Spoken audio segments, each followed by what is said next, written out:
সাধারণত ডিজিটাল প্ল্যাটফর্মে বেশি হ্যাকিং হয়ে থাকে। কি কারণে ব্যাংক অ্যাকাউন্ট হ্যাকিং হয়ে থাকে এবং হ্যাকাররা কোন কোন জায়গায় বেশি ফোকাস দেয় সেসব বিষয়গুলো নিয়ে আজকে আমি আলোচনা করব। হ্যাকারদের জন্য একটি অন্যতম লোভনীয় জায়গা হচ্ছে বাংলাদেশের ব্যাংকগুলো, কারণ এই ব্যাংকগুলোতে অল্প সময়ের মধ্যে প্রবেশ করে তারা ছিনিয়ে নিতে পারে লক্ষ লক্ষ কোটি কোটি টাকা। এর প্রধান কারণ হচ্ছে ব্যাংকিং ডিজিটালাইজেশনের ব্যবহারের ফলে ব্যাংকের সার্ভিস যেমন বাড়ছে, তেমনি হ্যাকারদের নতুন নতুন কৌশলও তৈরি হচ্ছে। আমাদের দেশে প্রযুক্তি অনেক উন্নতি হচ্ছে, ব্যাংকিং সার্ভিসেও প্রযুক্তির ব্যবহার দিন দিন বাড়ছে, কিন্তু আমাদের লোকজন প্রযুক্তি খাতে তেমন অত দক্ষ না এবং আমাদের ব্যাংক হোল্ডাররা অনেক বেশি হচ্ছে প্রত্যন্ত গ্রামের।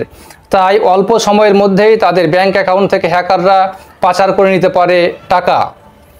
যেসব কারণে ব্যাংক অ্যাকাউন্ট থেকে হ্যাকাররা টাকাগুলো পাচার করে নিতে পারে সেসব কারণগুলো আমি আজকে উল্লেখ করব। আশা করি সবাই আমার ভিডিওটি দেখবেন শেষ পর্যন্ত। ব্যাংক অ্যাকাউন্ট হ্যাকিং হতে পারে ইমেইলের মাধ্যমে। এখন প্রত্যেকটি ব্যাংক অ্যাকাউন্টের সাথে ইমেল অ্যাড করা থাকে। হ্যাকাররা সাধারণত ইমেইলে বার্তা পাঠায় বিভিন্ন অফারের, যেমন কানাডা যাওয়া ফ্রি, অস্ট্রেলিয়ায় জব অফার, আপনি লটারি জিতেছেন ইত্যাদি ইত্যাদি।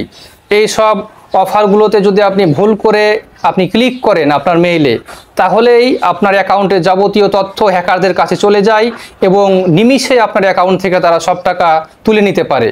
হ্যাকাররা ব্যাংক অ্যাকাউন্ট হ্যাকিং করে থাকে অ্যাপসের মাধ্যমে। এখন অনেক বেশি গ্রাহকরা অ্যাপস ব্যবহার করে থাকে।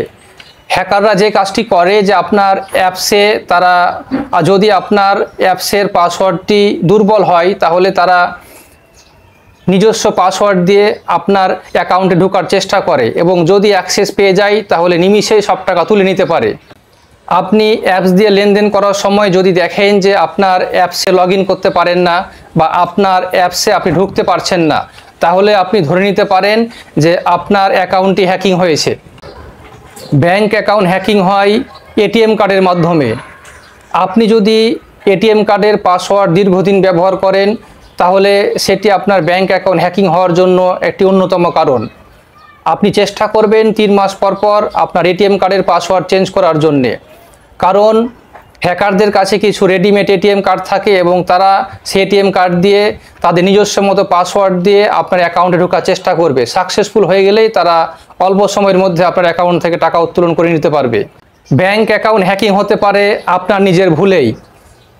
আপনার এনআইডি কার্ড বা পাসপোর্ট যদি আপনি অন্য কারো কাছে দিয়ে দেন এবং সেটি যদি কোনোভাবে হ্যাকারদের কাছে পৌঁছে যায়, তাহলেই প্রবলেম। আপনার পাসপোর্টের নাম্বার বা এনআইডি নাম্বার দিয়ে হ্যাকাররা সবসময় আপনার অ্যাকাউন্টে ঢোকার চেষ্টা করবে। সাকসেসফুল হয়ে গেলেই তারা আপনার অ্যাকাউন্ট থেকে টাকা উত্তোলন করে নিতে পারবে। আরেকটি যে বিষয় সেটি হচ্ছে আপনার অ্যাকাউন্ট নাম্বার অন্য কারো কাছে শেয়ার করলে। আপনি এমন লোকের কাছে শেয়ার করলেন যে সে লোকটির কাছ থেকে হ্যাকারদের কাছ পর্যন্ত আপনার অ্যাকাউন্ট নাম্বারটি পৌঁছে গেল, তাহলে হ্যাকাররা বিভিন্নভাবে চেষ্টা করবে আপনার অ্যাকাউন্টের অ্যাক্সেস নেওয়ার জন্য এবং অ্যাক্সেসটা পেয়ে গেলেই আপনার অ্যাকাউন্ট থেকে টাকা উত্তোলন করে নেবে। আরেকভাবে ব্যাংক অ্যাকাউন্ট হ্যাক হয়ে থাকে আমাদের নিজেদের ভুলেই। আমরা দেখা যায় যে আমাদের যে পাসওয়ার্ড, ইমেইলের পাসওয়ার্ড, সেটাই আমরা অ্যাপসের পাসওয়ার্ড দেই এবং আমাদের এটিএম কার্ডের পাসওয়ার্ড দেই। এর ফলে আমাদের ব্যাংক অ্যাকাউন্ট হ্যাক হওয়ার সম্ভাবনা বেড়ে যায়। তাই আমাদের মেইলের পাসওয়ার্ড, এটিএম পাসওয়ার্ড এবং অ্যাপসের পাসওয়ার্ড আলাদা আলাদা করে দিলেই বেশি ভালো হয়।